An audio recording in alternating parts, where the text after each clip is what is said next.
But the idea here, this story, it show you how much our life, the things which is supposed to be simple, and the things we have to sort it in within like 2 hours to go to Ramallah and come back. It's needed like 6 hours, and we face many problems because of this is made checkpoints and this is entrances of the city was closed. We are talking about 900 meter checkpoints in the West Bank, and Hebron, 900. yeah, in West Bank. But Hebron itself, just Hebron district, we have about 230 meter checkpoints. It's a majority, it's the biggest number. In a thousand, in a million. We are all Palestinians. In a thousand, in a million. We are all Palestinians. Free, free Palestine. Free, free Palestine. Free, free Palestine. Free, free Palestine. Welcome to We Are All Palestinians. We Are All Palestinians is a platform for the global Palestine solidarity. It centers and magnifies the human stories and the diverse views of Palestinians in the occupied territories. For this episode, I would like to welcome Badee Dwaik. Badee lives in Hebron. He used to be a member of the PFLP, the Popular Front for the Liberation of Palestine, and he is now the founder, not now, but he's the founder and the main coordinator of the Human Rights Defenders Group. I'm sure we will get to all this later in more detail. And he's also the author of several articles that are published in Mondo Vice. And if you don't mind, we would make links to your articles on our channel, but also kind of, to the website, because it's really important that this website gets known to an audience that kind of haven't necessarily heard of it. That's okay with you. Is there anything that you want to add to my introduction, Badee? First of all, let me to appreciate and to thank you about to host me, and this is channel, and also sure that of course I am glad to share the website and the articles that it's published when I publish my articles that describing the situation and about some actions I have been participated with and organized. Yes, I mean, I can only say that we're very honored and very grateful that you take the time, to talk to us. You have so much to give, and I'm really excited to talk to you about various issues. And the first thing I want to ask you is your thoughts on the Freedom Flotilla. Just an hour ago, I have heard the latest news that their communication has been intercepted, and basically all the 12 activists on the flotilla think that this could be the beginning of an Israeli attack. I just wonder your thoughts on the flotilla and their attempt to break the siege. You know that it's a solidarity movement with Palestine resistance and Palestine cause. It's become a big movement, and the flotilla mission. It's a part of it, which is actually starts as many years ago, tried to break the siege. It's been established and surrounded Gaza, because we are talking about siege. It's about 20 years ago,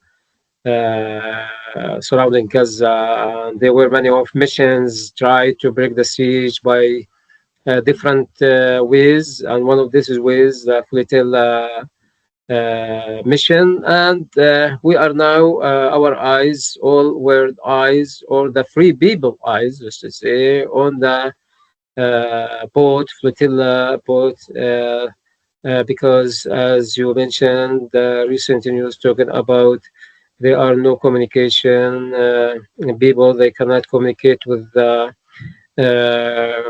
heroes, the 12 heroes who are in this ship.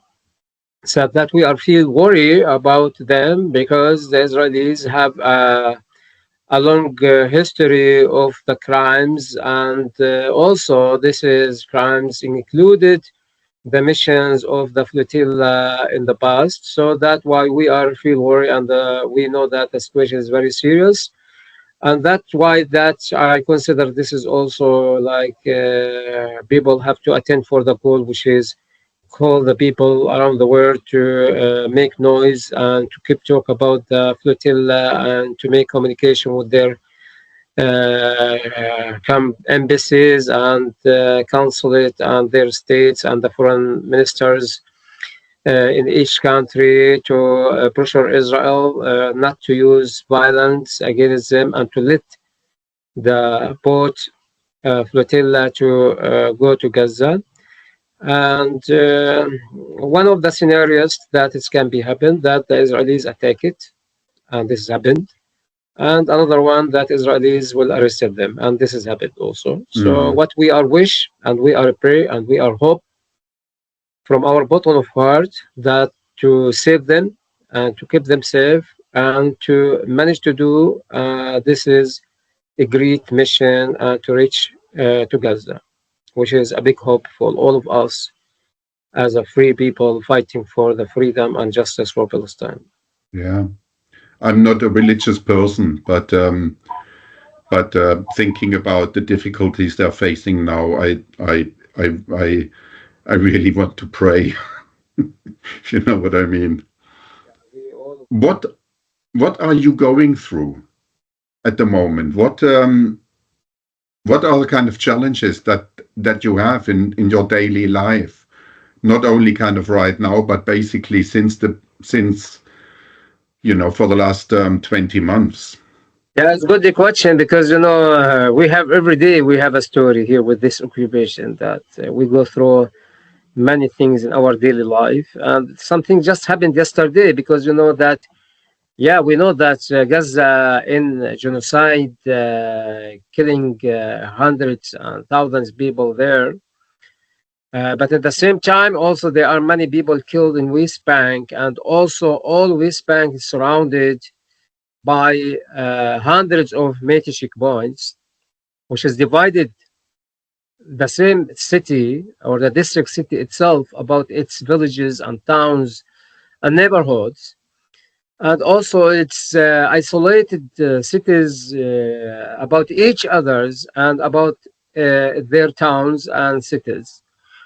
So, you know, we are now in the second day of the feast, which is, we call it Adha feast, which is 4 days. And I went to visit my daughter, who she is living in a village district of Ramallah. It's called Ni'lin. And this village, it's actually located in the border, the green line border, which is very far. So because of this is situation, that we actually we make extra fuel oil for any surprise in the way. One of the surprises that we have been surprised, because to see that the entrance of Hebron, it's closed. This has become is something already happened many times, so it was not a big surprise. So we have to wait till another checkpoint to open. Then when we arrived for a very famous checkpoint, which is called a container, which is separate north of Bethlehem, about south of Ramallah. So we told that the checkpoint it's closed completely in the two ways, in and out. And we start to figure out to find some other ways, which is this ways will be more difficult, more time, dusty, and it's very horrible. So we tried another one, which is our cars doesn't didn't work for this kind of this ways, because our car is this is need a special cars like the military jeep cars to drive there. So we drove about 10 kilo and then we give up and then we make it back, and then we found this checkpoint was already open and they were flooding with us with the cars. Many cars have been get in and out, flooding with cars, because there were a lot of cars was waiting. And then we were waiting till we make it, and then we reach to my daughter. So we stayed with our daughter for some hours and we wanted to make it back. So we finished from Bethlehem in order to go to Bethlehem. So we wanted to get oil, to fill oil, more oil to our car, because of oil which is we have been already filled it was done and finished. So we surprised there were no oil in the gas stations in Bethlehem. So this is one of the big challenges. Then we managed to continue driving, even was the lights was wearing us with red color, which means the oil it's almost is going to be finished.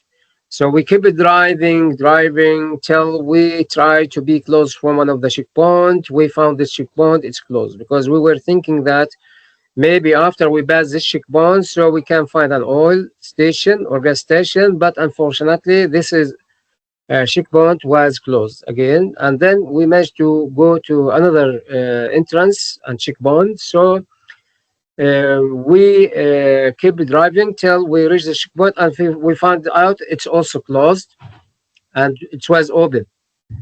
And then we managed to go to another option, another checkpoint, which is the third one, and it was open, but the oil was already finished. So we become like 2 kilometers distance from the checkpoint, and we were in the highway, which is supposed not to be there, stop. So we parking the car in a side and make the lights till people get attention, because this was happened after 8 o'clock, after like 11:30 evening in the night. So my son, he tried to go to we tried to find someone to stop for us. Finally, after a long time, one of the people stopped us and he took my son to get oil by bottles. And my son, he just arrived to Al Khalil, but this is open, checkpoint was open, the only one was open. Then he tried to get oil from the oil stations. He get 3 oil stations, and all of those oil stations didn't find oil at all. So then he managed to call his brother-in-law in order to bring for him oil, and we were waiting for him. In the time while I was waiting, so a military jeep soldier stopped behind me, and he asked me to come out of the car. So I did. Then he started to question me, what you are doing here?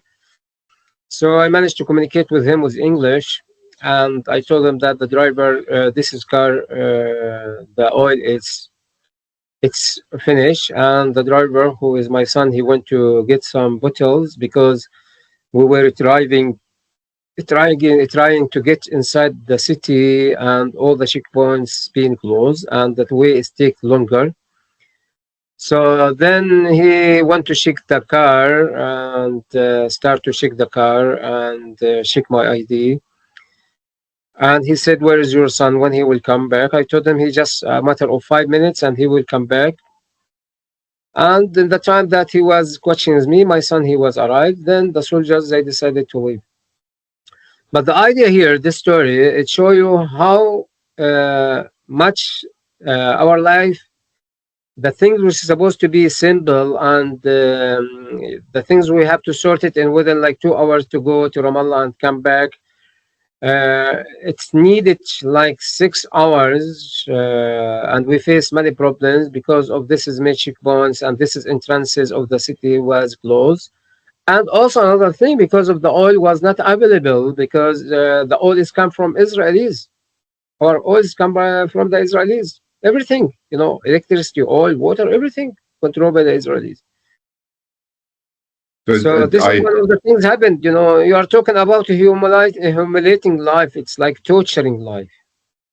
Yes. So the attempt, there is a deliberate attempt not to kind of provide people in the occupied territories in the West Bank with something as kind of important as oil. Yeah. We are talking about 900 military checkpoints in the West Bank, and Hebron. 900. Yeah, in West Bank, but Hebron itself, just Hebron district, we have about 230 military checkpoints. It's a majority. It's the biggest number. So for those ones that don't know it, Hebron is the city with clearly the most apartheid structures and infrastructures, the most surveillance in the world, not just kind of in Palestine, but there is no other place like that where and how big is Hebron? How many people live in Hebron? Absolutely, what you said, it's absolutely, that is the situation here, but even worse than what you said. That first of all, let's to explain what doesn't mean what Hebron name in Arabic. Hebron name in Arabic, Al-Khalil. Al-Khalil, it's another word in English. It's called the friend, which is mean in Arabic. It's Al-Khalil. Who is Al-Khalil? Is talking about Abraham. He's considered he is a friend of God. He is Khalilullah, Ibrahim. Mm-hmm. So Khalil, it means Al-Khalil. It means is a friend about Abraham. He's a friend of God because Abraham he buried in Al-Khalil. Mm-hmm. So Hebron is the largest city by the size. It's considered like the third size of whole West Bank, and also is the largest population. Also, it's about 800,000. The district of Al Khalil. The city itself, it's about 260,000, 50,000. Just the city itself, and also Hebron. It's considered it's the main economic and industrial business. It's Hebron. Hebron considered is the capital of business of Palestine, because Hebron itself contribute with about 42% of the economical and business of Palestine, and there are about 46 sectors and factories and companies in Al Khalil. So that Hebron, it's contributed with the most of business of Palestine, and one of the reasons that Israelis established a lot of this is makeshift point just to kill Hebron and to destroy it, to destroy the business. And actually, unfortunately, this is what is going on right now, especially after what happened after the 2nd of October. Israelis, they add more checkpoints, run more checkpoints, and you know that also there are checkpoints in the same heart of Hebron, which is considered it's, we are talking one of the oldest cities in the world. Some of the people who wrote about the history, about the inhabited cities in the world, some of them, they consider Hebron the second or third oldest city in the world after Jericho.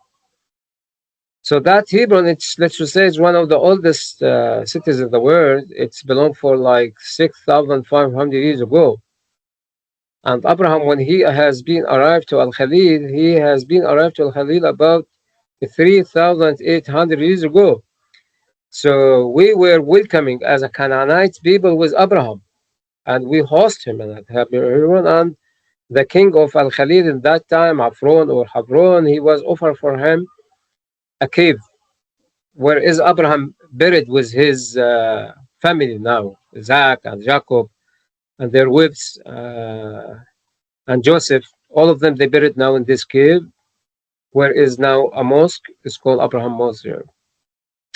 So the Israelis, after the massacre happened in 1994, because this is massacre is considered like a very important stage in our resistance history and in the occupation history, because the apartheid it's become deeper in our life after this is massacre, despite of we are the victims of this is massacre happened. This massacre happened exactly 25th of February from 1994. It was 15 of Ramadan. It was the middle of Ramadan, which is considered the most holy month for the Muslims, and people come to the mosque more than usual. So settler, his name Baruch Goldstein, he broke inside the mosque with his automatic gun, and he started to shoot the Palestinians prayers when they were doing sajda. It's a movement in the process of the prayer, and when they were hitting their heads with the floor, he started to shoot them from there behind, and directly 29 Palestinians prayers have been killed. More 150 Palestinians have been injured inside the mosque. After the people they received the news, this is the news, the people start to uprising and demonstrate, protest by thousands, going to the streets in Al Khalil and also all over Palestine. All over Palestine. I'm talking about whole Palestine, from the river to the sea. They were demonstrating, march, protests, angers people. They were going to the streets to announce their angers against this is a horrible massacre. But what happened after that? Instead that to punish who did this is massacre, we are punished. The Israelis punished the Palestinians. So the Israelis, they closed the main street in Al Khalil, which is called Shuhada Street. It's about more than 1 kilometer street. It's a compound area, actually. It's not just a street, because this street, it's connected by other 6 neighborhoods. The neighborhoods entrances and exits use Shuhada Street as a main way to get the people to get to their homes and to their shops. So it's so insightful that a city of 200,000 people, a little bit more, has 200 checkpoints. It's 230. Yes. So even more. And how this affects, how this really destroys social life.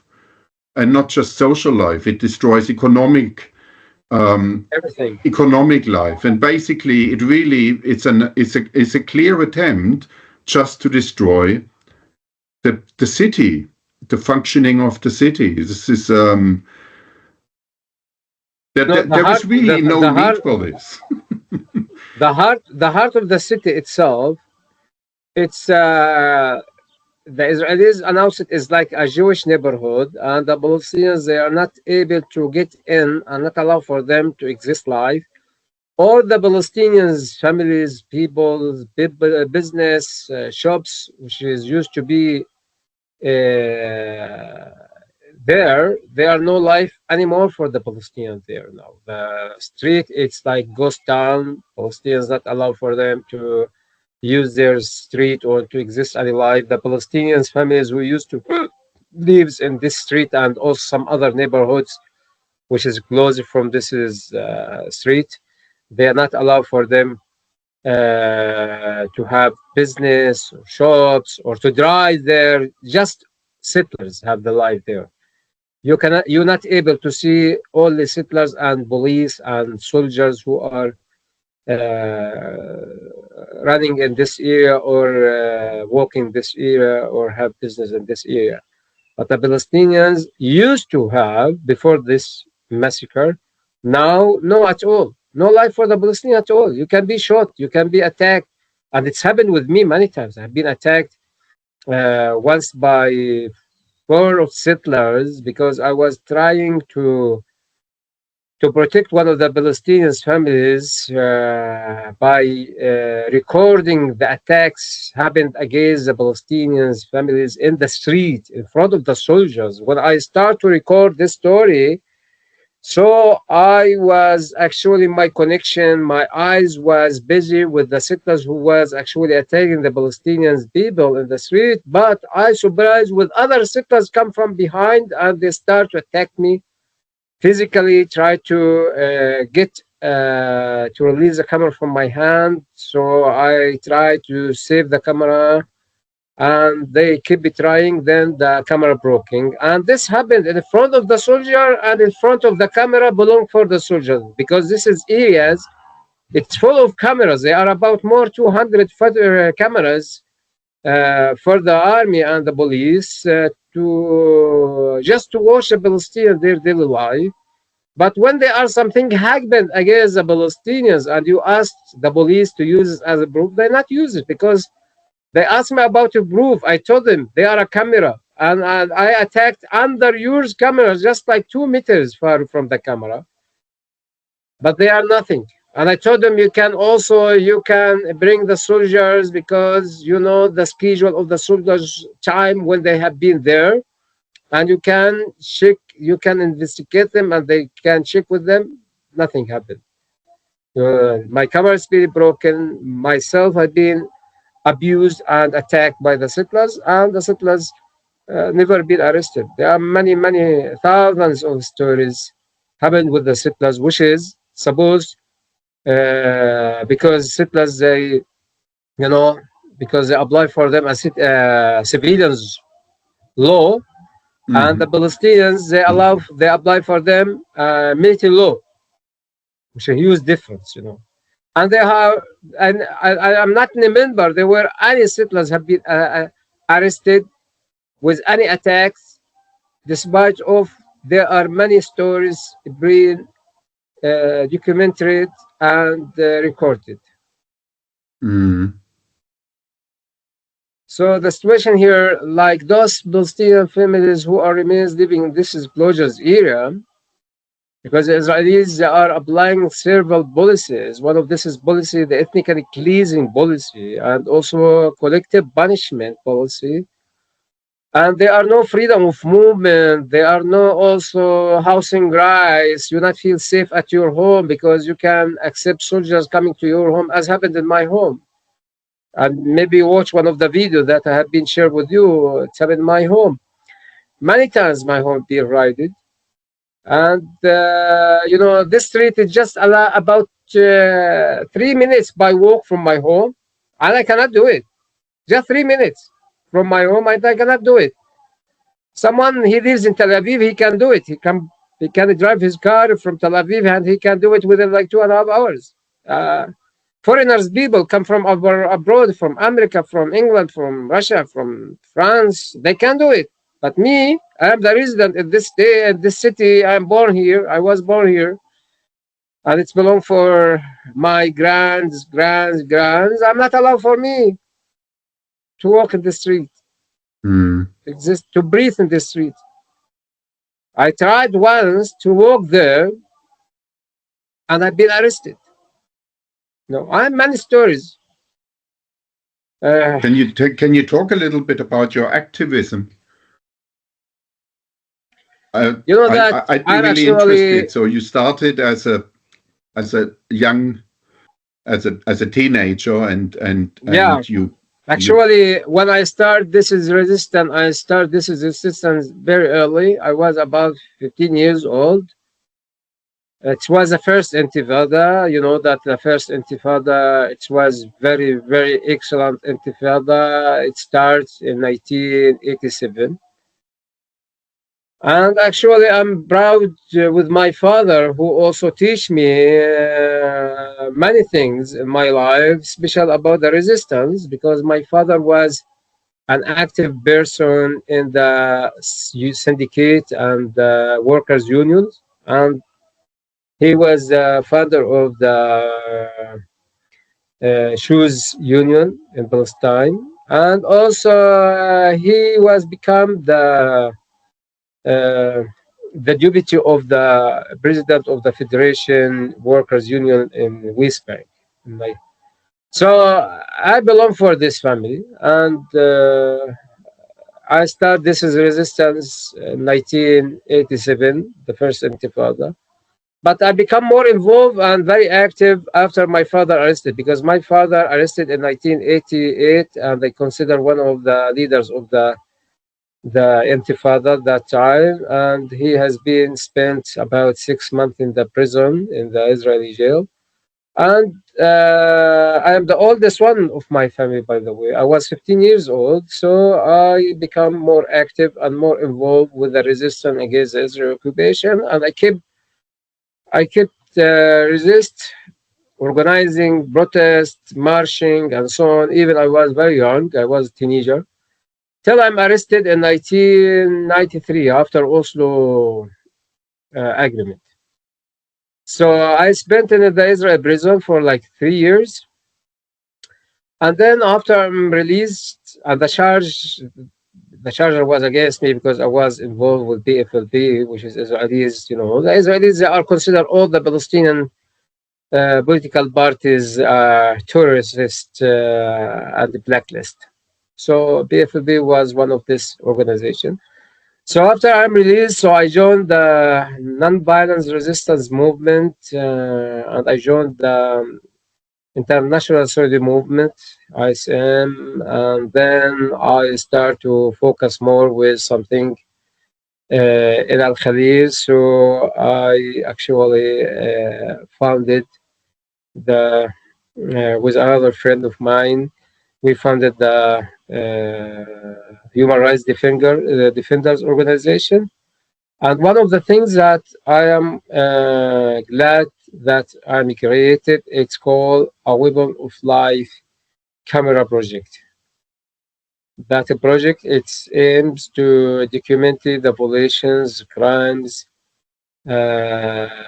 violent of Israel occupation applied against the Palestinians, whatever it's happened by the soldiers or by the settlers, because for me the settlers is a second army in Israel but without uniform. This is the only thing is different about the army. And we are growing. I am glad for that. We are growing, and BBC have been done documentary film about our work. I was took apart, a small part of this film, because I was actually in charge with another mission. I was in charge to deliver speech for 4 months in Norway and also in the Human Rights Council in Geneva. I delivered speech there, and also then I traveled to UK. I did also several speeches in many different cities, then to Scotland, then to the northern of Ireland, and also Republic of Ireland. So I spent 4 months doing speeches, and actually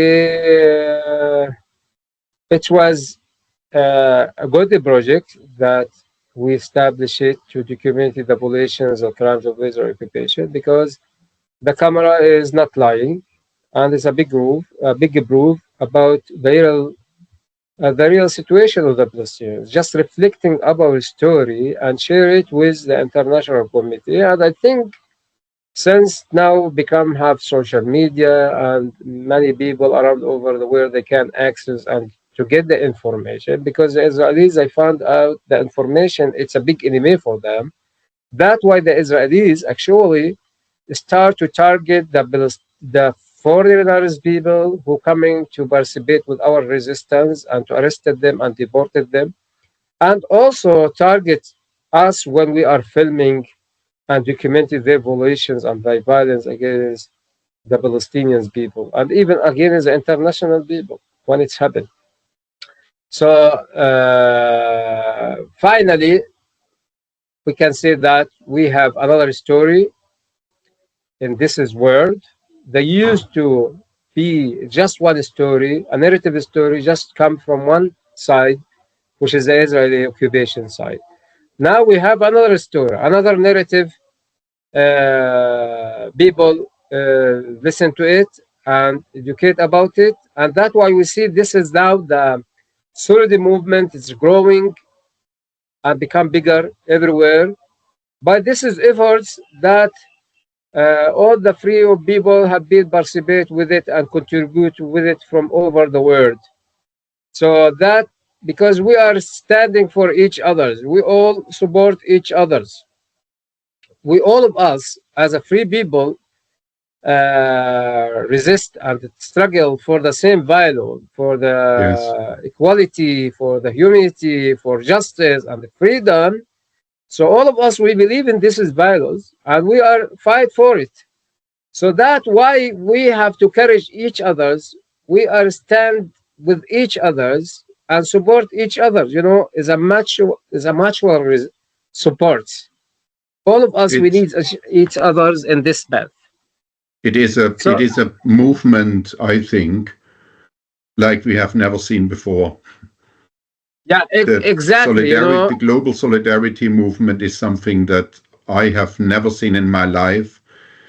The fact that it lasts, the fact that nobody goes away, the uh, fact that I am so 52 many, years now, yes, and there I am 52 years. So I spent like 70% of my life resisting. So when I see this a result of this is efforts that I contribute with it, and I am proud that I contribute with it, and to see others also, your contributions, other people contributions, even our contribution was look very small, but by the time this is a small stones, it's become like a mountain now. It's become a floating everywhere. So sometimes I get tears to see this is result and to see the people now waving, standing, protesting by thousands and hundreds of thousands and everywhere. chanting for free Palestine, you know, just to see this people around over the world. They have even maybe most of them they have been never even in Palestine. And they don't know what Palestine looked like, you know. They didn't touch it. This is They didn't me. feel I it. have never been in Palestine. You know, but this, you know, those people, they become very convinced about the Palestinians' rights and about the Palestinian freedom and justice and should be to achieve as soon as one day. It's very strange because on the one hand, it seems like this is a movement that is so powerful and that really has an impact. But then on the other hand, it's not powerful enough to even stop the genocide. Nothing Yeah, has this is one of the changed. things because who stand with Israel mostly now governments. Our narrative it's carried by the people around over the world. Many of people around the world. I don't want to say that all the people, but let's say they are the majority now all over the world. They are believe with the Palestinians' rights. But our big obstacles with the regimes and the governments, not only the Western regimes, even the Arabs and Muslim regimes, they are silent. They Mhm. do nothing. They do nothing to stop This is this is terrible. genocide because all of this is Western countries, Arab regimes, and Muslim regimes have a business with America. Yeah. They scared from America. All of them, they are cowards, scared from America. But I believe by the time the table will come upside down on them. By this is resistance with the people, they are moving, are rising everywhere in their countries, because those regimes will be feel in uncomfortable situation when they see their people. They are start to demonstrate against them, not just to against the Israeli colonial system, because they're not listening for their people, and the people will be angry. And this is sooner or later will be happen. If you realize there were a simple change happened in the language of some of governments recently. Some simple, let's just say, but at least there are some change happened. And I think this change happened because of the demonstrations and the marching and the big noise that their people do it around over the world. And if we continue in this way, I think that the victory and this genocide will be stopped. Sooner or later, will be stopped. And one of the big achievements that Palestinian cause exists in this is world, the narrative story. Because Israel, when established, this is colonial state. When it's been established and become a reality in our land, first, the political Zionist movement, they were working about how to win the minds of the Western people and empathize. Because it was very important for them to get the empathize of the Western people, to start with their colonial project. And now this is empathize and this is support. They lost it, and this is not a small thing.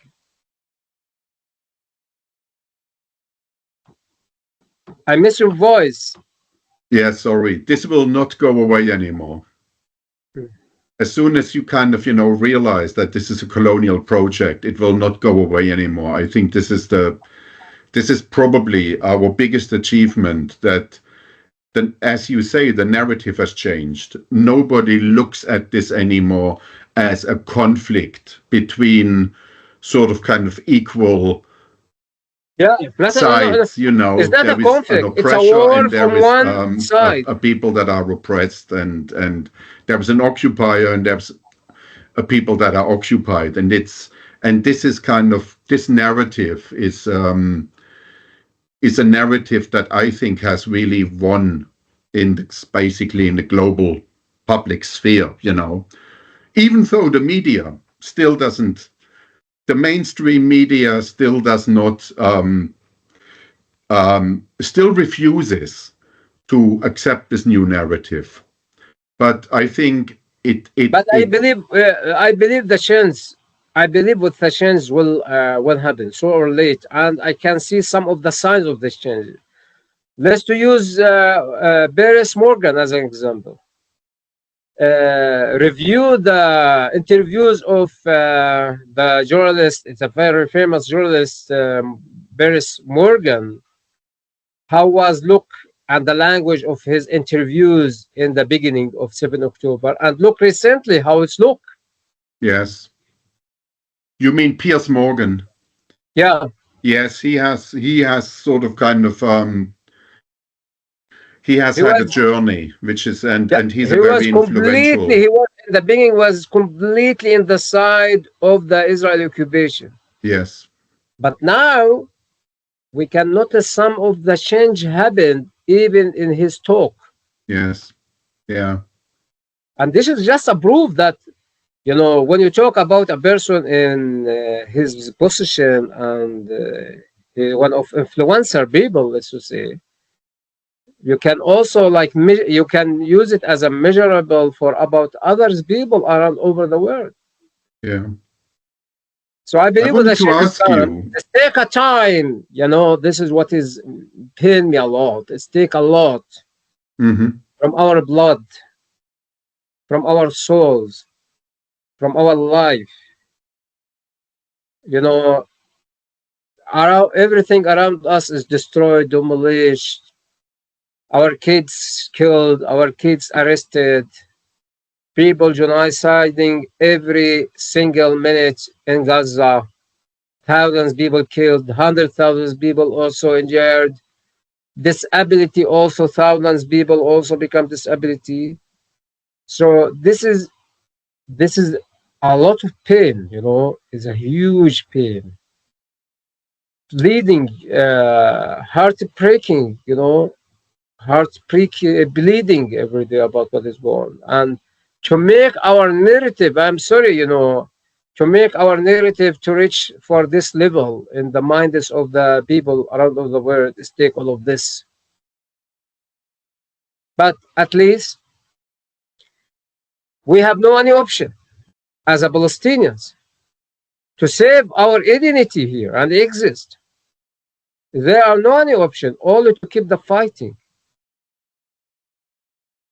We have no more options, only two options: to fight and to win.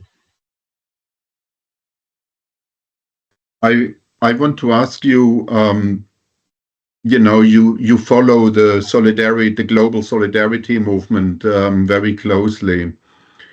Do you have anything where you would say we could do better? We could develop different strategies, or do you have any advice for us? No, I just maybe I'm, you know, I'm part of from this is global movement. We are just a small stones in this ocean, and a small drop of water in this ocean. But I think that one of the things we have to do it, that we have to create a lobby, advocate for Palestine, like target universities, associations, wherever we see that a university, try to create a lobby there, fighting for Palestine, advocate for Palestine. Each neighborhood, each city, each country, and that's how, you know, how is a mechanism. Those people after that, when they are convinced and to be part of this is movement and part of the resistance for Palestine, those people, some of them, they can be in the parliament, for example. So they become in the center of the decision.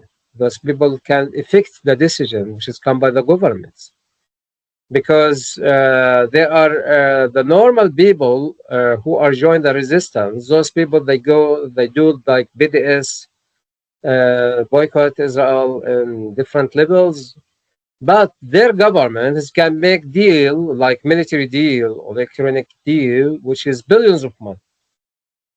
So that's why we need also not to deny this is battle of the field, and leave it for the people who pro-Israel, and this is colonial.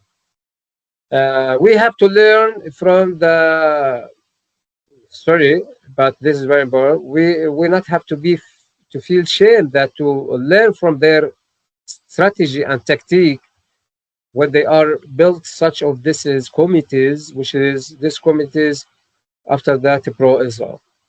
So we have to figure about a way that to start like this, and because we have to target all of the pillars in each country, in each city, in each university and association or institution, to target all of these pillars, try to get them to our side. Mm-hmm.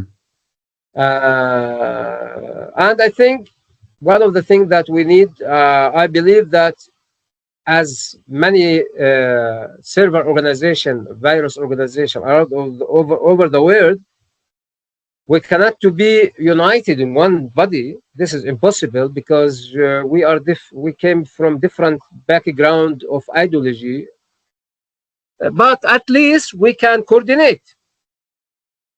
We can coordinate together as a solid movement around over the world. We can coordinate between each others about some of goals to achieve it or missions to support it, as Flotilla, like, for example, Flotilla and other missions. I use Flotilla just like an example because it's a life example, and still people they can see it right now.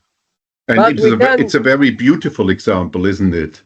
yeah, It's a of very course. And beautiful the example. people who are this is both they are came from different countries. Some France, some Netherlands, some from Ireland, some Brazil, from Germany. So you are human. Those people Yes. decided to stand with the truth and to be to have harmony and peace inside themselves, to achieve peace for others people and equality and justice for others. And all we're talking about Palestine because Palestine, in the first line of this is resistance, the global resistance, because they are the capitalism and the imperialism controlled all the people. We are all of us. We are the victim of those people who control this system, the capitalism and the imperialism. And they created this is wars, and they created all of these things to control us, to keep us fighting against each other, and to use us. And those people, they get the advantage and the money and everything and the authority. We just their tools. So we have to liberate as a people from this situation to build our global resistance.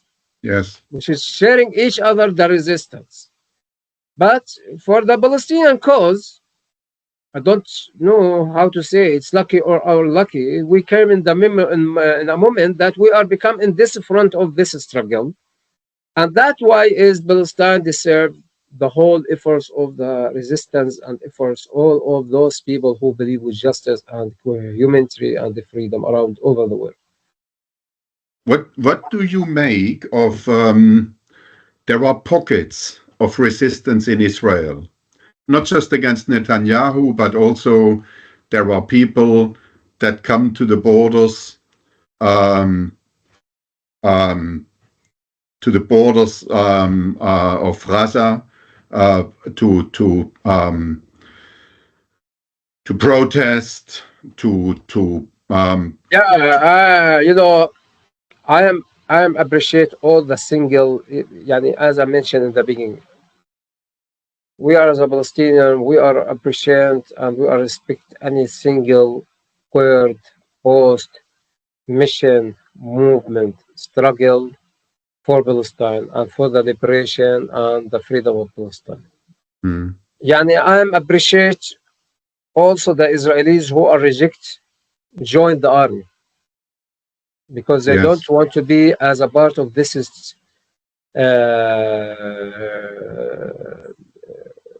system or this is regime to kill people.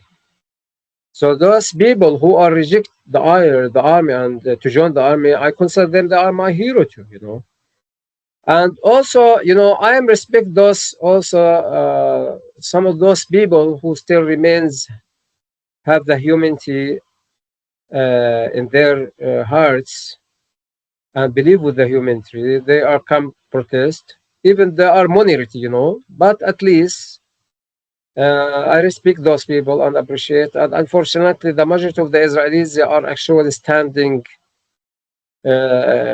with the government. Even those people, there are some people. They are a debate in Israel. The debate is about two opinions. Some people they believe that to stop this is war till they release what they call them hostage, and then continue the war. Yes. Yeah.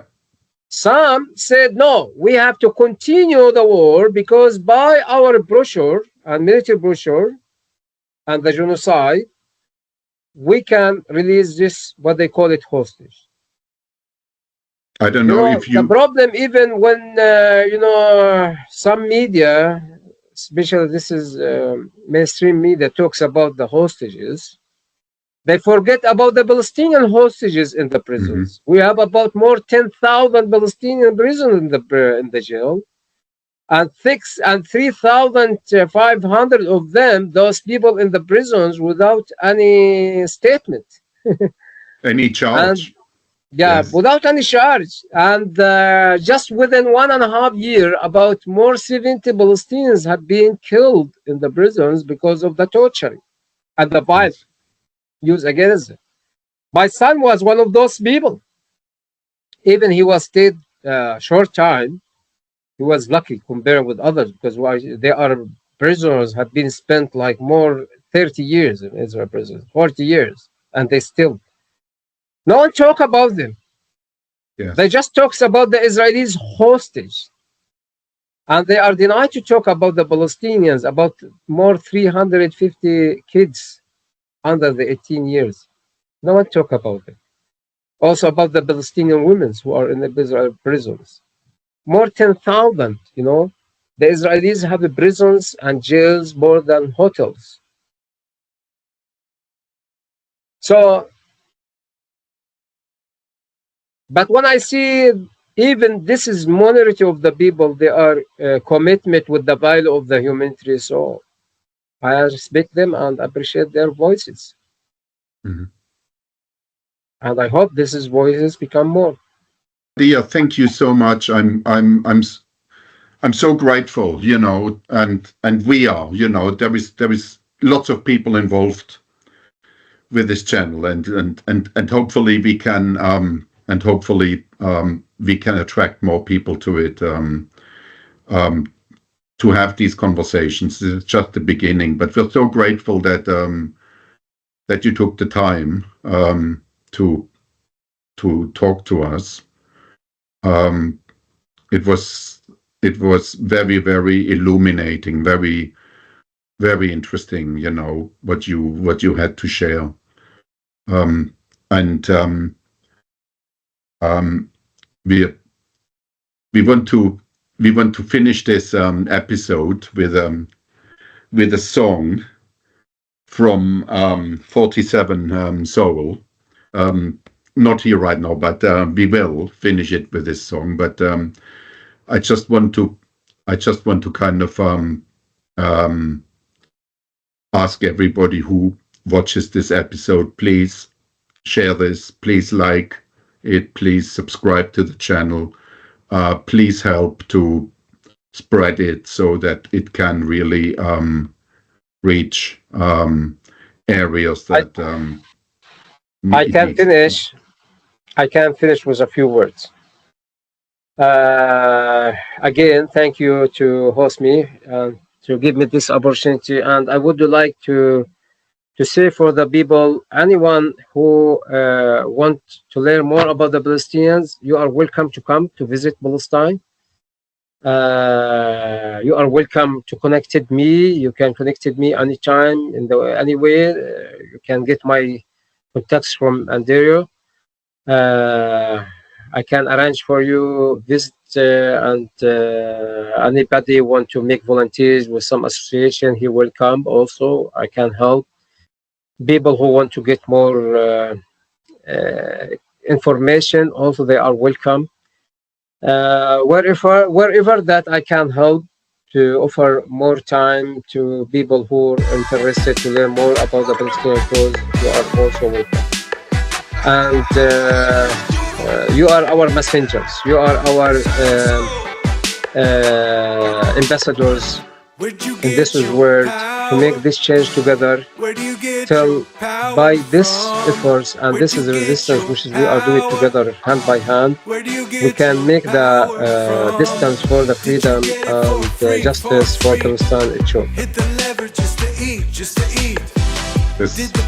Thank you for these beautiful words. So yes, thank you and goodbye. Welcome. Thank you very much. I wish you all the best for you and for your channel.